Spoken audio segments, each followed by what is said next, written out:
Hi everyone, welcome to my mini blog. চলে আসলাম আরেকটা mini blog নিয়ে। আমার মিনি ব্লগে তোমাদের সবাইকে অনেক অনেক ওয়েলকাম। সকালটা ছোট্ট করে একটু শেয়ার করে দিই। ওয়েদারটা কিন্তু অনেকটাই রোদ, তারপর ব্রেকফাস্ট করে নিলাম। দেখো মা কিন্তু রাইসটাকে ফ্রাই করেছিল, চিনি আর ঘিটা অ্যাড করেছিল, পুরো ফিল ছিল পোলাও পোলাও, আর ছিল চিকেন কষা। চারটা বাই বাই করে কিন্তু সোজা বেরিয়ে পড়লাম। আর কোথায় যাচ্ছি তোমাদের সঙ্গে কিন্তু এই ব্লগে সবটাই শেয়ার করবো। সো গাইস, ব্লগটা কিন্তু স্কিপটা করে কন্টিনিউ দেখতে থাকো। গরম পড়েছে বাপরে বাপ, তো সেই জন্য সিম্পল একটা লুক ক্রিয়েট করে কিন্তু বেরিয়ে পড়েছে। ওই দেখো আমার মা কি হাসছে, ভিডিও অন করে মায়ের মুখে হাসিয়ে থামে না, মা কিন্তু হাই করে দিই। তোমরা কিন্তু বলো যে আমার ব্লগ কিন্তু কেমন লাগে। ডেইলি কিন্তু ব্লগ আমি আপলোড করছি, ভালো লাগলে কিন্তু অবশ্যই একটা লাইক করে দিও। আর রোদ বাইরে কি আর বলি, সূর্য মামাকে দেখে একটা কথা ইচ্ছা করছে বলতে, ব্রাইটনেসটা একটু তো কমিয়ে নাও, নয়তো পুরো শেষ হয়ে যাবো। গরমে সানস্ক্রিন না মাখলে পুরো পাগলা হয়ে যাবো, সিরিয়াসলি গাইস। তোমাদের সঙ্গে বকবক করতে করতে কিন্তু সামনের দিকে চলে এসেছে রোডের। আর পাখিগুলো কত সুন্দর দেখো বসে রয়েছে, শালিক পাখিগুলো। দিনটা আজকে অনেকটাই ভালো যাবে, কারণ দুশালিক দেখে নিয়েছি। ছোটবেলায় তোমরা কে কে আমার মতো দুশালিক দেখার জন্য ওয়েট করে থাকতো, দুশালিক দেখলে নমস্কার করতাম। দেখো যেতে যেতে দেখলাম যে গাছে কত সুন্দর আম হয়েছে, মনে হচ্ছে অমনি একটা আম ছিঁড়ে আম মাখা করে খেয়ে নি। করতে করতে কিন্তু চলে এসেছি। এবার তাহলে চলো যাওয়া যাক। টোটো তো এখানে অ্যাভেলেবেল, দেখো আসতে না আসতে টোটো কিন্তু পেয়ে গেছি। এবার তাহলে চলো পুরো রকেটের মতো সেট করে তাহলে চলে যাই। চলো ট্রেনটা কিন্তু একদম লেট হয়ে যাবে। আর দেখো উঠে পড়েছি ট্রেনে। এবার কিন্তু আমরা হাওয়া খেতে খেতে কিন্তু যাবো। দারুণ কিন্তু হাওয়া দিচ্ছিল।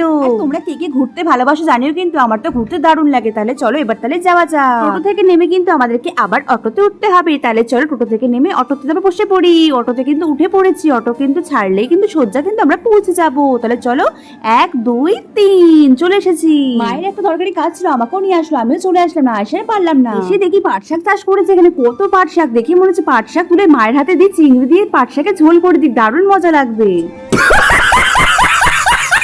এসে দেখি এখানে পাট শাক চাষ করেছে, দেখি বেশ ভালোই লাগলো, কত সুন্দর পাট শাক চাষ করেছে। দেখি ব্ল্যাক টি, আমি তো ব্ল্যাক টি খাই না, সেই জন্য স্কিপ করে গেলাম, আর খাইনি। আমি তো এদিকে দাঁড়িয়েছিলাম আর সুন্দর পাট শাক চাষ করেছে, দেখতে বেশ ভালো লাগছিল, সেই জন্য দেখছিলাম ঘুরে ঘুরে। দেখো মা কিন্তু ক্যামেরা অন, দেখতে না দেখতে কিন্তু হাই করে দিল। তোমাদের সঙ্গে এত কথা বলতে বলতে ভুলেই গেলাম, তোমরা কিন্তু জানিও যে আজকে লুকটা আমার কেমন লেগেছে। দিকের কাজ কমপ্লিট করে কিন্তু সোজা কিন্তু বেরিয়ে পড়লাম, অটোতে কিন্তু উঠেও পড়লাম। তাহলে চলো বাড়ির দিকে তাহলে এবার যাওয়া যাক। উঠে মনে হচ্ছে শান্তি একটা ফিল হচ্ছে, কত সুন্দর হাওয়া। অটোতে বসতে কিন্তু ভালোই লাগে, টোটোর থেকেও বেশি অটোতে বসতে আমার বেশ মজা লাগে। চলো এবার কিন্তু অটো থেকে আমাদেরকে নেমে পড়তে হবে, উঠে পড়লাম টোটোতে। তাহলে চলো এবার তাহলে বাড়ির দিকে যাওয়া যাক। আবার কিন্তু হাওয়া খেতে খেতে খেতে খেতে খেতে কিন্তু দেখো নেমেও পড়েছি।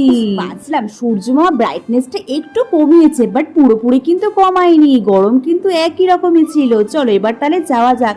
কিন্তু গাইস বাড়িতে গিয়ে যে আমাকে এটা দেখতে হবে কখনোই আমি ভাবিনি।